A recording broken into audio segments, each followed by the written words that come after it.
Just a maintenance day for him. Yeah, he'll be good to go tomorrow.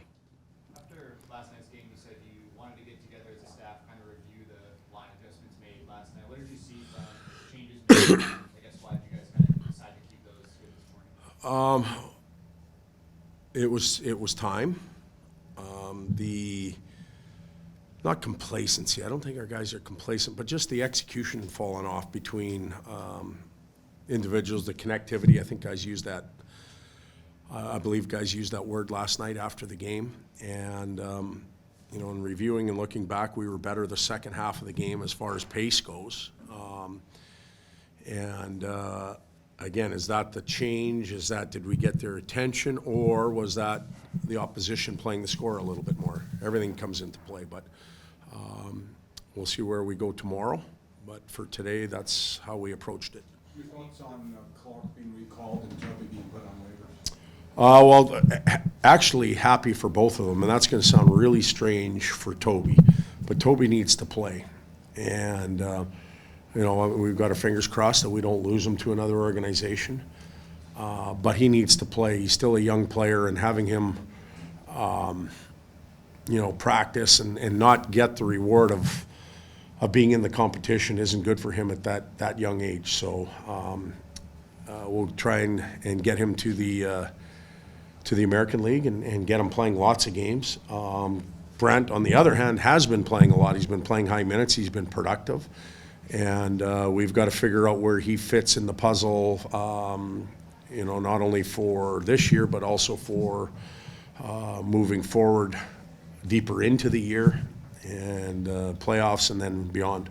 The two moves keep you at 22. Could you make another move to recall forward at this point?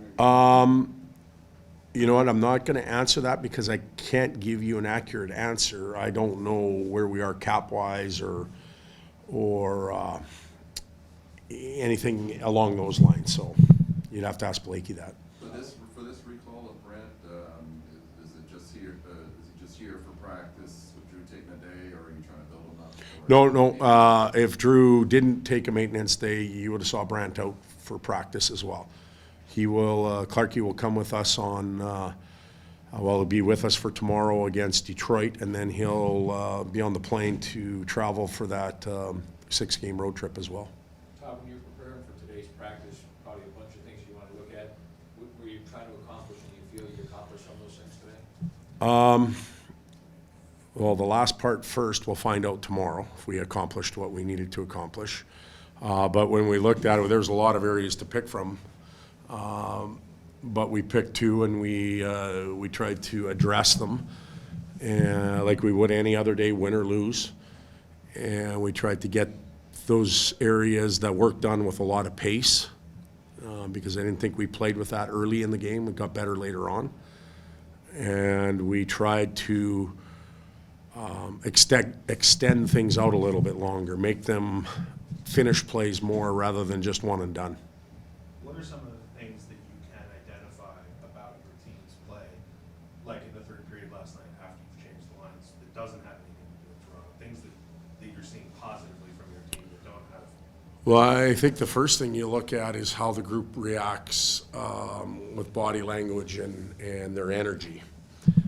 Because you're going to get a few guys that might pout because they're losing their buddy that they're really comfortable with, and then you get some other guys that may be really excited because they're getting a different opportunity with maybe a player they wanted to play with. I thought we had much more of the second. I thought guys got excited.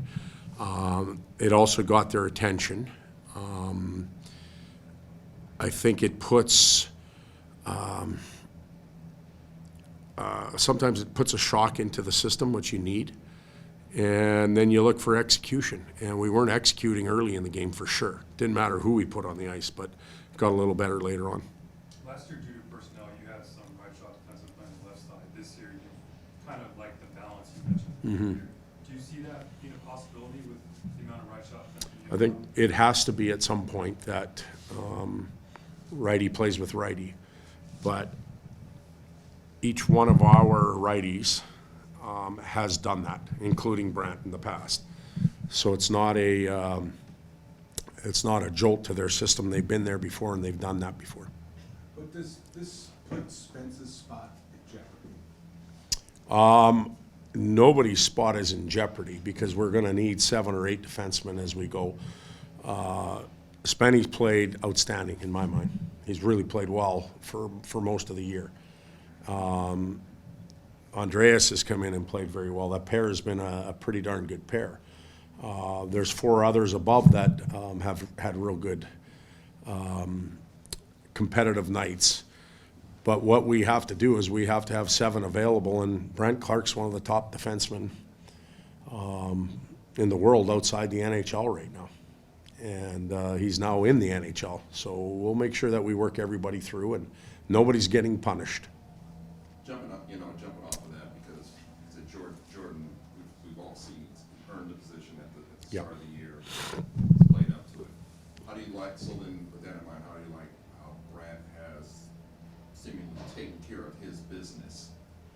At, Yeah, at that level? I know what you're asking, Eric. I think that's a good question because it affects both young players. The spot was up for grabs. Spenny won it in training camp, and he's done good with it.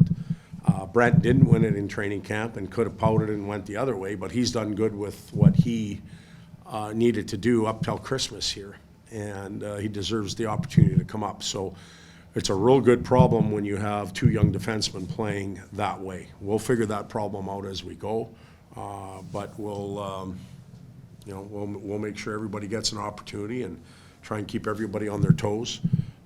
By no means, if we make a rotational change, well, I can't say that for the future, but right now it's not because of the performance. It'll be because we're trying to work 7 guys through.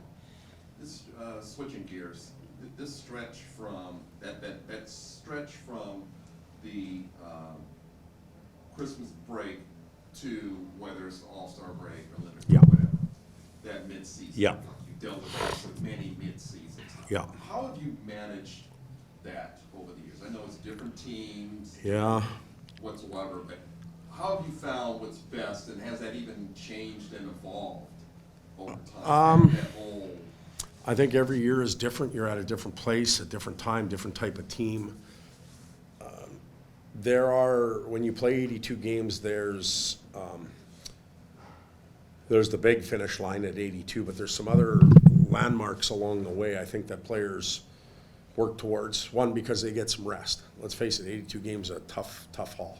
And they know something's coming where they can relax a little bit and turn the game off. We just had one of those segments at Christmas, albeit only 3 days, but it was a turn it off. We're still looking to turn it on, by the way, a little bit. But and then the next one will be that all-star mandatory type break. What happens between now and then, though, is it's the Indy 500. We're playing every second night. We're traveling a lot. And we'll make sure that the guys get the rest they need. Practices will be like it was today, 30 minutes, but try and make the reps count. There will be instruction via video. And we'll probably use more players than we have throughout the year because of bumps and bruises and whatnot. So I'm not sure if I answered your question or if that's what you were looking for. no, well, yeah, but let me follow that up. So, whatever tweaks you made, there's reasons for each and every one of them, okay, obviously.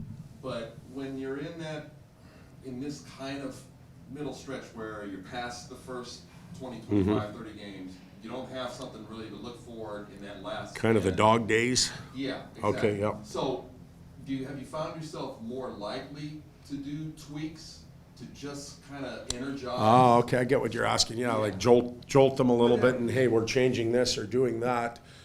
Coming out of Christmas, we told them we were gonna, push a little bit and make sure that the details were where they needed to be. And I don't think they've got there yet. So we're gonna continue to do that. But the timing of what we did last night with flipping the lines didn't have anything to do with breaks or artificial finish lines. It had to do with the performance of that group. There may be some things we do, in a game or away from the rink, team build away from the rink, that may change it up a little bit just to break up the drag. but nothing planned yet. It'll be reactionary. It seemed like Adrian Kempe has become a right winger on that top line with Byfield, Kopitar. And Kempe now, he's moved down to a line, or moved to a line with Pierre-Luc Dubois and Alex Laferriere, who's a right shot. How much thought goes into which winger plays on which side and comfort level of those players in that spot?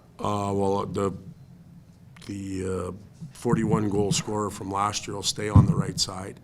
And the young guy that's been playing really hard and getting a lot done on the left side, he's going to stay there, and there's really no thought put into that at all. When we do make some of these moves, we'll often sit down with the pair and say, okay, where are you guys comfortable playing? Arthur's comfortable playing on the right. That's almost a given. Arthur, where would you, I want to play on the right. So Louis sometimes goes over on the left. Playing your offhand isn't a bad thing. It's actually a pretty good thing in the league right now. So guys are pretty comfortable with it. The last 3 games, Todd, the offense has been in focus because it hasn't been producing at the level. Yep. And you said, like, okay, we're not going to score. Are you getting what you need defensively the last 3 games against Vegas, Edmonton? I think if the offense would finish a little bit, we may not even be asking that question, but it's getting magnified. When I look at the games, the Vegas game, the Edmonton game, and the Toronto game, we didn't give up a lot of goals. We just haven't scored a lot of goals. So we got to fix it at both ends. But last night, both goals against came off faceoffs. So, you know, we have to be able to handle those situations. And one situation, not very smart at all. I look at the mistakes that we made in Vegas. Well, let's go to Edmonton first. Another face-off goal, 4-on-4. We go to Vegas, and those were some individual mistakes. That second goal in Vegas was a disaster. That should never happen. And you can't talk about system, group, team. It's almost individuals. Those situations are the hardest ones to fix because they kind of know you're just talking about 1 or 2 guys in those moments, and you're trying to fix them. Last night gave us a team fix because we weren't fast, we didn't execute, we didn't do some of the things we needed to do. But from an offensive perspective, goals came easy for us early in the year. Now they're coming harder. We're a little slow on releases. A lot of shots are getting blocked right now where we were able to get those through. And it's not just the D-man on the blue line and some guys lining up as shin pads. It's somebody coming down the wing on a 2-on-1 and somebody gets a stick on it. So just the polish and the pace of even shooting the puck has to get quicker. Overall defensively, have you given up more chances lately than you did earlier when things were In segments of the game. segments? Segments of the game, yeah.